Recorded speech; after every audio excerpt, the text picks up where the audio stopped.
네, 첫 코너는 알파 플러스 시간입니다. 네, 그 성공중의 투자를 만드는 알파를 찾는 시간입니다. 매주 수요일 하남금융투자의 삼성동 금융센터 윤여민 팀장과 함께 하도록 하겠습니다.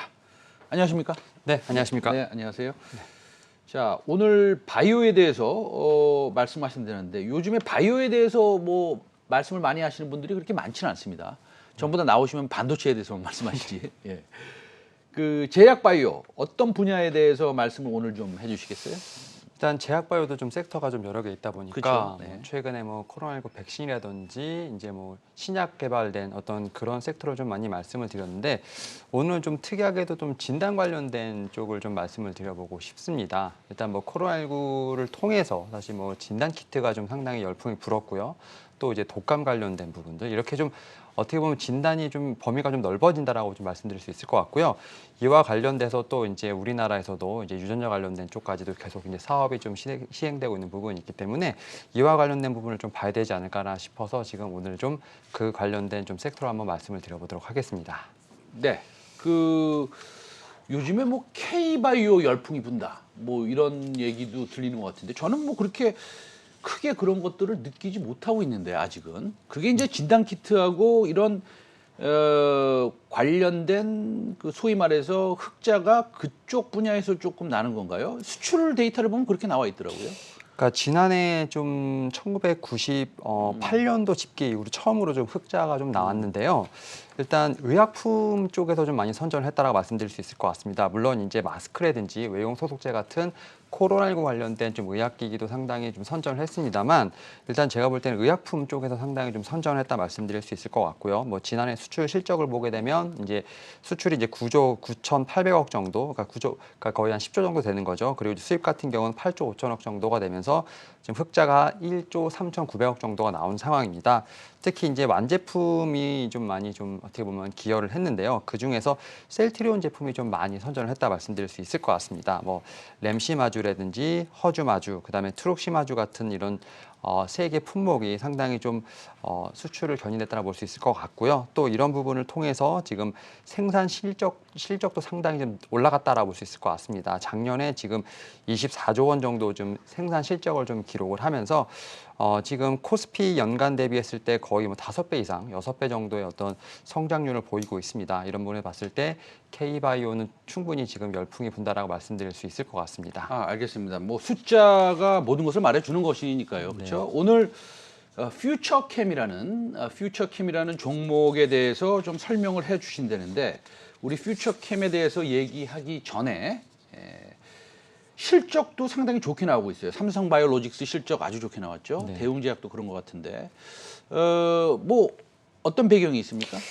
일단 말씀하셨던 것처럼 이제 글로벌 백신 이제 위탁 생산에 따라서 매출이 좀 반영된 부분이 많이 있고요. 또 이제 진단 키트들이 상당히 뭐 주가는 오락가락합니다만 실적은 상당히 좋다라고 볼 수 있을 것 같습니다. 특히 이제 앵커님께서 말씀하셨던 것처럼 삼성 바이오로직스 같은 경우는 2분기 실적이 컨센서스를 좀 뛰어넘었습니다. 거의 어닝 서프라이즈 좀 기록을 하면서 특히 영업이익 같은 경우는 1,600억 정도를 기록했죠. 그래서 전년 대비했을 때 거의 한 100% 이상 좀 상향한 모습을 보여줬다 말씀드릴 수 있을 것 같고요. 일단 뭐 지난해 이제 코로나 치료제 관련돼서 좀 계약을 했고요. 또 올해는 또 3분기부터 이제 모더나 관련된 DP 생산이 지금 계약이 되어 있는 부분이 있기 때문에 이런 부분이 충분히 좀 매출에 좀 반영이 되지 않았나 좀 싶습니다. 그리고 이제 대웅제약 같은 경우는 뭐 사실 뭐 최근에 좀 많이 좀 이슈가 있었음에도 불구하고 이제 보톨리늄 톡신이죠. 이제 나보타의 매출이 어닝 서프라이즈를 좀 기록을 했다라고 좀 말씀드릴 수 있을 것 같습니다. 그리고 또 다른 축이죠. 한미약품 같은 경우도 뭐 북경 한미약품이 좀 실적이 좀 회복이 되면서 2분기에 좀 실적 성장을 이뤄냈습니다. 이런 부분을 봤을 때 지금 전반적으로 좀 글로벌 빅파마들 같은 경우뿐만 아니라 우리나라에서도 좀 대형 제약사들 같은 경우는 충분히 좀 실적을 잘 내고 있다 말씀드릴 수 있을 것 같습니다. 알겠습니다. 요즘에 또 들어보니까 그 건강기능식품 그쪽 분야도 마찬가지지만 또 이 제약 분야 아,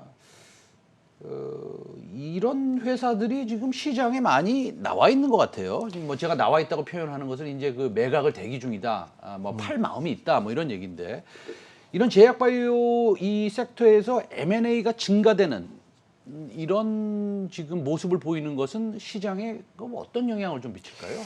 그러니까 지금 바이오는 어떻게 보면 약간 꿈을 먹고 사는 뭐 어떤 섹터라고 말씀드릴 수 있을 것 같은데 결국은 이제 미래 산업에 대한 어떤 지향점이라고 볼 수 있을 것 같습니다. 특히 이제 전 세계적으로 고령화가 좀 진행 중인 상황이기 때문에 헬스케어에 대한 부분은 당연히 좀 관심이 높다 말씀드릴 수 있을 것 같고요. 코로나19로 좀 촉발되면서 또 헬스케어에 대한 니즈가 좀 더 커졌다라고 볼 수 있을 것 같습니다. 이에 따라서 글로벌 바이오 시장 같은 경우는 2019년에 지금 4,500억 달러, 우리나라 돈으로 한 518조 정도 되는 상황인데요. 2024년 5년 뒤에 지금 6,400억 달러, 우리나라 돈으로 740조 정도로 좀 커질 전망이라 말씀드릴 수 있을 것 같습니다. 이에 따라서 지금 대기업들 같은 경우는 새로 어떻게 보면 바이오 어떤 회사를 차리거나 좀 어떤 파이프라인을 개발하기보다는 기존에 있는 회사들을 좀 그 단숨에 좀 인수를 하면서 좀 점유율을 끌어올리려는 노력을 하고 있다 말씀드릴 수 있을 것 같은데요. 뭐 여러 가지 예가 있습니다. 특히 뭐 CJ 제일제당 같은 경우는 뭐 장내 미세물 검사라든지 면역 항암제 등의 어떤 다양한 사업을 하고 있는 첫랩을 지금 938억을 투자를 해서 관련돼서 지분을 좀 인수했다 말씀드릴 수 있을 것 같고요. 또 휴젤 같은 경우도 지금 현재 새로운 주인을 좀 기다리고 있다 말씀드릴 수 있을 것 같습니다. 그리고 일단 바이오 계열사가 없는 롯데지주사 같은 경우도 M&A라든지 뭐 조인벤처를 설립해서 바이오 사업을 진출하려고 노력 중이다 말씀드릴 수 있을 것 같고, 뭐 KT라든지 오리온 홀딩스 같은 지금 종목들 같은 경우도 최근에 좀 여러 회사들과 조인을 하면서 지금 바이오 사업에 진출하려고 노력하고 있는 상황입니다. 네. 잘 알겠습니다. 그러면 그 우리 시청자 여러분들이 기다려왔던 종목 얘기 좀 해보겠는데, 오늘 퓨처캠에 대해서 투자 포인트를 좀 말씀해 주신다고 그러는데, 퓨처캠 저도 한 6개월 전에 뭐 주변에서 퓨처캠 괜찮은 회사다 이렇게 좀 들어보긴 했는데 주가가 조금 변동성이 좀 있는 것 같아요. 퓨처캠의 투자 전략은 어떻습니까? 일단 저기 앵커님께서 6개월 전부터 보셨다고 해서 좀 네. 약간 깜짝 놀랐는데, 저는 이제 최근에 좀 많이 네네. 발굴한 종목 중에 하나를 말씀드릴 수 있을 것 같고, 네. 이제 뭐 주가상으로 보면 거의 이제 바닥을 좀 다시 내려왔다 볼 수 있을 것 같은데, 전 세계적으로 이제 방사선 의약품 회사 중에서 좀 가장 많은 파이프라인을 좀 보유를 하고 있다라고 생각이 들고 있습니다. 뭐 전립선암 치료제라든지 뭐 알츠하이머 쪽도 지금 여러 가지 파이프라인이 있고요. 방사선 의약품 좀 제조를 하고 있는 상황에 뭐 설비까지 좀 있다라고 말씀드릴 수 있을 것 같은데요. 일단 뭐 최근에 전립선암 진단 신약이죠. FC303에 대해서 일본 특허를 좀 취득을 했습니다.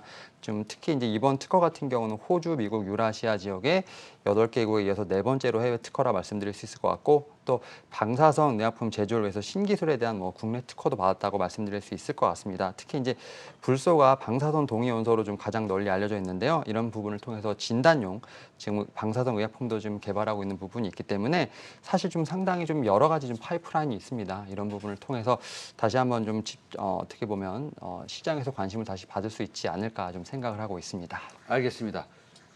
퓨처캠 목표가하고 손절가 한번 제시해 주시겠어요?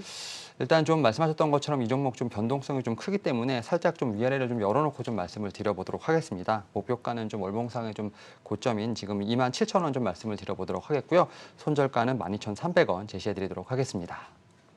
네, 알겠습니다. 지금까지 하나금융투자 삼성동금융센터의 윤여민 팀장과 함께했습니다. 말씀 감사합니다. 네, 감사합니다. 네.